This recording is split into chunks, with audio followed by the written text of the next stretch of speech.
Bonjour, aujourd'hui on est au dimanche des Rameaux et ma question est-ce qu'on devrait continuer à lire la Passion du Christ à la messe du dimanche des Rameaux? Alors je sais que ça se passe comme ça, je sais que dans beaucoup d'églises ça se fait, mais voyons les pour et les contre. Historiquement parlant, qu'est-ce qui s'est passé? Historiquement parlant, avant qu'il y ait les pèlerins euh, à Jérusalem, à Rome, tout ce qui concerne la Semaine Sainte n'avait aucun rapport avec Jérusalem. Cela n'avait aucun rapport avec la commémoration des différents événements aux différents jours de la Semaine Sainte. Autrement dit, dans la Rome de Saint Léon le Grand, par exemple, il y avait en général seulement 3 messes par semaine. Les dimanches, les mercredis et les vendredis, tout au plus. Si on veut aller encore plus loin, on dirait même que la messe en général à Rome n'avait lieu que les dimanches. Ensuite, quelques jours de fête, bien sûr, en semaine, aux différentes églises des martyrs. Mais pour ce qui est du carême et de la semaine sainte, encore à cette époque-là, au IVe siècle, on faisait la messe seulement le dimanche, le mercredi et le vendredi. Et donc, il fallait quand même lire la Passion du Christ avant Pâques, et donc on la lisait le dimanche avant Pâques. Donc on lisait Matthieu le dimanche avant Pâques, on lisait la Passion selon Saint Luc, selon Saint Luc le mercredi, et puis selon Saint Jean le vendredi. Donc l'évangile selon Saint Marc n'était même pas lu, enfin c'est la Passion la plus courte, celle de Saint Marc n'était même pas lue pendant la Semaine Sainte. Donc on lisait au dimanche avant Pâques, c'est-à-dire aujourd'hui, on lisait Saint Matthieu uniquement parce qu'il n'y avait pas de messe les autres jours. Eh bien, dans la plupart des églises orientales, je ne parle pas du rite byzantin, mais des autres orientaux en général, on lisait la Passion selon Matthieu le lundi saint, la Passion selon Marc le mardi saint, la Passion selon Luc le mercredi saint, et puis selon Saint Jean le vendredi saint. Mais voilà, les pèlerins de Jérusalem arrivent en Gaule, ils arrivent dans tout l'Occident avant d'arriver à Rome, et donc partout à part à Rome, on commence à commémorer les différents épisodes de la vie du Christ, de ce qui s'est passé pendant la Semaine Sainte. On les commémore tout au long de la Semaine Sainte. Ce qui fait que, par exemple, la procession des rameaux, elle arrive avant tout en Orient, et puis de l'Orient, elle arrive en Gaule, dans toutes les régions d'Occident, sauf à Rome. Et donc, pour ceux qui ne savent pas, les différents rites traditionnels qu'on a en Occident aujourd'hui proviennent de la fusion entre les rites gallicans locaux et le rite romain du temps de Charlemagne. Donc voilà, Charlemagne a voulu unifier son empire également au niveau rituel, donc il a voulu une uniformité, il voulait que le rite de Rome soit adopté partout dans son empire. En réalité, ce qui s'est passé, on envoie un missel, euh, le pape fatigué finit par envoyer un missel à Charlemagne, un missel qui est de très loin incomplet, et donc en réalité, chaque diocèse a procédé à une fusion entre le rite romain et son propre rite. Et c'est pour ça qu'on s'est retrouvé avec la bénédiction et la procession des rameaux, le dimanche des rameaux, qui a été ensuite suivie par la messe romaine de ce dimanche-là, mais une messe qui ne fait aucune allusion aux rameaux, aucune allusion à l'entrée de Jésus dans Jérusalem. Et la plupart de nos églises ont hérité de cela. Mais après la fusion entre ces rites-là, si je prends le rite romain tridentin, qu'est-ce qu'on a? Le lundi de la Semaine Sainte, on lit un passage de Jean chapitre 12, plus exactement le passage qui concerne l'onction à Béthanie. Donc, autrement dit, le dimanche des Rameaux, on fait un double emploi. Et puis le lundi, on ne fait pas grand-chose. Puis mardi, on lit l'évangile selon Marc, enfin la Passion selon Marc. Et puis mercredi selon Luc. Et puis vendredi selon Jean. Mais ma question c'est, pourquoi se dépêcher? Pourquoi se dépêcher de lire Saint Matthieu dès le dimanche des Rameaux? Pourquoi saturer le dimanche des Rameaux? Parce que en fait, le dimanche des Rameaux, il est ultra saturé dans le rite tridentin. Pourquoi? Parce que, tout d'abord, il y a la bénédiction et la procession des Rameaux, d'origine gallicane, bien sûr, qui prend déjà énormément de place. Et je pense que c'est très bien. Et il faut que ça prenne de la place. Je suis très opposé aux pseudo-réformes qui ont eu lieu en 1955 et qui durent jusqu'à nos jours, où on a écourté tout ce qui concerne la bénédiction des rameaux, juste pour que la célébration totale soit plus courte. Donc, dans les rites réformés, hein, on lit seulement l'évangile des rameaux, une bénédiction toute simple, puis la procession des rameaux. Mais même si on fait une procession des rameaux, ça prend déjà beaucoup de temps. Et donc après ça, on va enchaîner une messe qui va être encore plus longue parce qu'on va lire la Passion selon saint Matthieu. Mais quel est le but de lire la Passion selon saint Matthieu? Comme je viens de vous le dire, à Rome, il y avait un but, parce que c'était la seule occasion où on pouvait lire la Passion selon Matthieu. Mais de nos jours, on fait aussi la messe en semaine. Donc à quoi ça sert de surcharger, ultra surcharger, si vous me permettez, le dimanche des Rameaux, alors qu'on pourrait très bien lire l'évangile de la Passion selon Matthieu lundi. Donc qu'on fasse lundi Matthieu, mardi Marc, mercredi Luc et vendredi Jean. Donc à quoi bon de surcharger le dimanche des Rameaux de nos jours? On sait que même dans les autres régions de l'Occident, à part Rome, quand il y avait la procession des rameaux avec la bénédiction des rameaux, la messe qui suivait, donc ça se passait avant la messe, et la messe qui suivait, pendant la messe, on lisait quand même un évangile des rameaux. Ou dans d'autres régions, on lisait que l'onction à Béthanie. Mais en tout cas, on ne lisait pas la passion pendant les rameaux. Alors, il y a plusieurs sources en Occident. Il y a le missel mozarabe, il y a le missel ambrosien ou milanais. Il y a aussi le lectionnaire de Luxeuil dans les Alpes. Il y a le missel de Bobbio, le missale goticum. Donc il y a quand même pas mal de sources qui nous disent quelles étaient les lectures. Et en général, bon, dans certaines sources, on a pour le dimanche des Rameaux comme évangile de la messe, Jean chapitre 12, les versets de 1 à 24. Je donnerai en référence plus bas les lectures donc dans les sources gallicanes anciennes, les 3 lectures prévues pour la messe des Rameaux. Donc voilà, pourquoi ne pas revenir à cette pratique-là? D'après ce que j'entends, il y a un seul argument qui empêcherait cela. Certains me disent de nos jours, regardez, de nos jours, les gens ont un travail, ils vont au boulot, et ils sont au boulot toute la semaine. Donc le vendredi saint, ils ne peuvent pas être présents à l'église pour écouter la Passion selon saint Jean. Par contre, le dimanche des Rameaux, tout le monde est en repos, donc tout le monde peut aller à l'église et écouter la Passion du Christ au moins une fois. Ça, c'est l'argument qu'on me présente. En fait, l'argument ne me semble pas très convaincant. Pourquoi? Parce que d'une part, moi-même, j'ai travaillé en horaire de nuit pendant des années. Moi-même, je travaille depuis quasi toute ma carrière, je travaille en horaire de fin de semaine. Donc, très souvent, je travaille le dimanche et le samedi.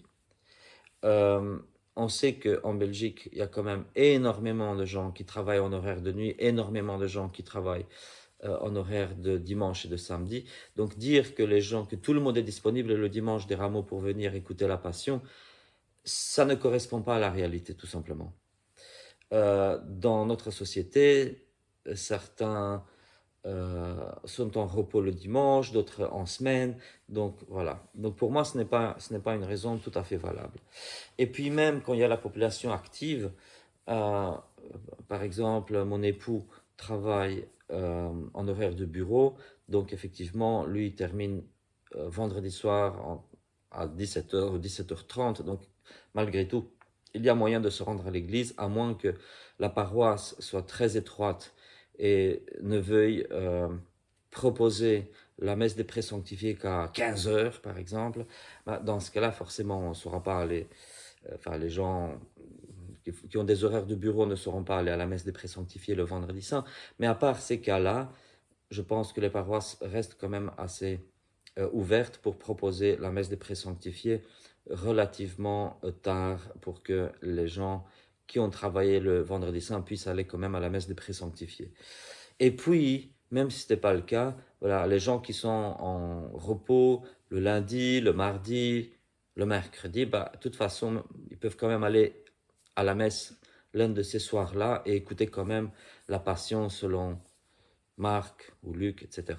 Donc, le fait de lire la Passion, moi ce que je pense que c'est ça la chose à faire. La Passion devrait être lue, non pas, le Passion selon saint Matthieu ne devrait pas être lu au dimanche des Rameaux, mais bien le lundi de la Semaine Sainte. Il ne faut pas anticiper. Et pour moi, aujourd'hui, il n'y a plus de raison d'anticiper ça au dimanche. Le lundi reste un jour libre, pour ainsi dire. On ne lit que l'onction de Béthanie ce lundi-là. À la place, je pense qu'on devrait faire comme ça. Le dimanche, comme les lectionnaires gallicans, on devrait prendre à la messe du dimanche euh, Jean chapitre 12, les versets de 1 à 24. Et puis, le lundi de la semaine sainte, le lundi saint, on devrait lire la Passion selon saint Matthieu, tout simplement. Et puis, mardi, selon saint Marc, etc. Alors, qu'est-ce qu'il y a d'autre comme argument? Il y en a qui me disent que, je ne sais pas, c'est une façon d'entrer dans la semaine sainte. Pour moi, ce n'est pas convaincant du tout. En fait, je vais vous dire même le contraire. J'ai l'impression que le dimanche des Rameaux est toujours une courte joie. Le dimanche des Rameaux est toujours une déception. Pourquoi? Parce que tout ce qui touche à la procession des Rameaux, à la bénédiction des Rameaux, qui d'ailleurs dans nos rites, occidentaux non romains, est une liturgie encore plus riche que dans ce qu'on a dans le missel tridentin. Ce matin, j'ai consacré les Rameaux avec la préface consécratoire qui est d'une beauté extraordinaire, qui n'est pas la même que dans le missel romain. Donc voilà, ici on a quand même de très belles prières pour bénir les rameaux. Il y a la procession si on peut la faire. Mais après ça, si la passion suit tout de suite, en fait c'est une courte joie.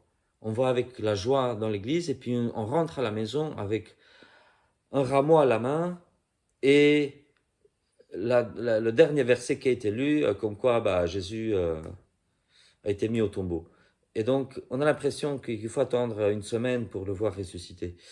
Par contre, dans les rites orientaux, qui n'ont jamais lu la Passion au dimanche des Rameaux, la joie reste encore. On sent que c'est encore un dimanche de joie, que d'accord, il y a eu le dimanche de l'Étare, mais celui-ci est encore plus fort qu'un dimanche de l'Étare, et c'est la fin du carême.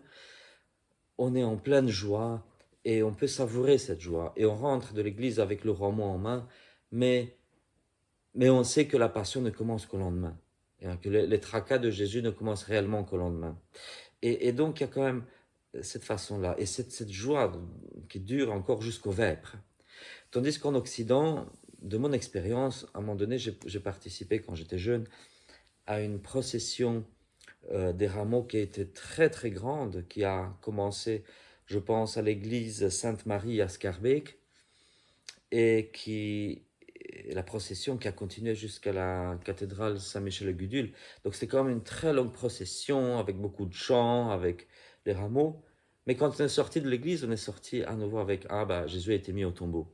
Tout est passé tellement vite. Donc moi je pense qu'il y a, même psychologiquement parlant, il ne faut pas faire ça. Psychologiquement parlant, je pense qu'il faut rendre à César ce qui est à César et au rameau ce qui est au rameau. Euh, Laissons Jésus encore dans la joie de son accueil dans Jérusalem ce dimanche des rameaux et lisons la Passion seulement à partir de demain, à partir du lundi de la semaine sainte. Voilà, ça c'est ma petite idée. Alors, à nouveau, je vais dire, je ne propose pas une innovation.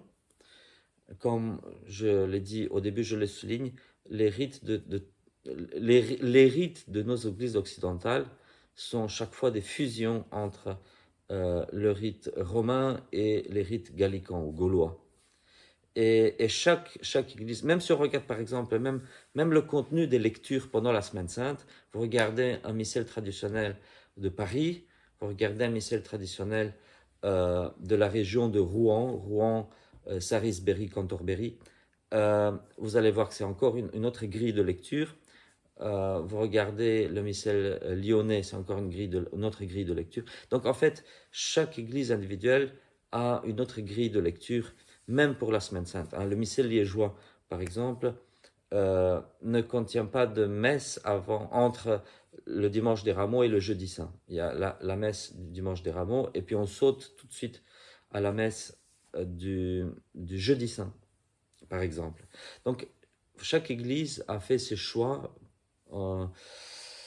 à partir de la fusion entre le rite romain du temps de Charlemagne et le rite gaulois local, le rite gallo-romain ou gallican local. Et donc, du coup, je pense que le fait de revenir en arrière sur certaines de ces décisions-là serait une bonne chose. Et pour moi, voilà, le fait de revenir à l'évangile des rameaux est une bonne chose. Donc voilà, ce matin, pour la première fois, ah oui, une chose que j'ai oublié.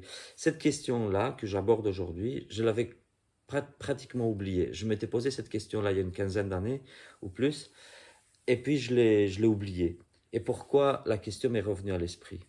Par exemple, parce que l'année passée, comme cette année-ci, moi j'ai eu des enfants à la célébration, au dimanche des rameaux. Et je peux vous dire que l'année passée, une fois qu'on a fait la liturgie des rameaux, les enfants étaient déjà fatigués. On a fait avec la liturgie des rameaux avec les lectures, parce qu'il y a quand même une lecture de l'Ancien Testament, un évangile des rameaux, il y a toutes ces prières de bénédiction, la consécration des rameaux, qui est très très jolie. Et je n'aimerais pas la laisser de côté. J'aimerais pas dire, ah, c'est trop long, donc on va raccourcir tout ce qui touche à l'entrée de Jésus à Jérusalem. Je n'aime pas faire ce genre de raccourci. Donc, l'année passée, les enfants étaient déjà fatigués à la fin de la liturgie des rameaux. Et quand je pense que je les ai encore fatigués l'année passée avec l'évangile de la Passion selon saint Matthieu. Donc, j'ai juste archi fatigué ces enfants-là. Et je me dis que c'est pas normal, c'est pas bien de leur faire ça. Et même si on ne pense pas à des enfants, même pour un chrétien habituel, le fait de dire oh, je vais à l'église, oh putain, c'est encore le dimanche de Ramos, oh putain, de double liturgie, triple liturgie, puisqu'il y a la messe, la durée normale de la messe, plus la durée de la Passion selon Matthieu, plus la durée des rameaux, ça fait une triple liturgie. Oh putain, comment est-ce que je vais échapper à ça? Et il ne faut pas que les gens viennent écœurer comme ça à l'église. Donc c'est pour ça que je pense que c'est une mauvaise chose. Ok, faire la liturgie des rameaux, je trouve que c'est une très bonne chose, et la faire chanter, faire tout chanter, la préface consécratoire des rameaux, moi je l'ai chantée aujourd'hui, même si elle est très longue, je l'ai chantée, je trouve ça très bien. Et puis quand on a fini la liturgie des rameaux, on fait l'entrée, introïte, tout ça, et puis qu'on fasse une liturgie, même si c'est une messe lue, une messe basse, avec l'évangile selon Jean, comme j'ai dit, chapitre 12, versets 1 à 24, qui relie les rameaux, en fait, qui relie l'entrée de Jésus à Jérusalem, et tout ça, et le reste de la messe peut être une messe lue. Mais comme ça, on a la liturgie des rameaux qui est plus festive, et aujourd'hui j'ai prêché après l'évangile des rameaux, après l'évangile de la consécration des rameaux, et je n'ai pas prêché après l'évangile de la messe. Mais quand on a tout ça, on n'a même plus envie de prêcher en fait, parce que si la liturgie des rameaux est triplement longue, on n'a même plus l'audace de prêcher, parce qu'on se dit oh merde, les gens sont déjà assez fatigués avec ça, qu'est-ce que je vais encore leur dire? Donc voilà, donc l'année passée, je trouve que j'ai fait l'erreur d'avoir une liturgie trop longue. Et du coup, bah, aujourd'hui, je me dis, bah non, aujourd'hui, donc j'ai fait comme je viens de vous dire. Et la liturgie était plus courte, elle était un peu plus supportable pour les enfants, je trouve, et même pour nous autres adultes. Donc voilà, ma petite, euh, ma petite idée. Je vous laisse me dire dans les commentaires ce que vous en pensez. Voilà. Bonne semaine sainte.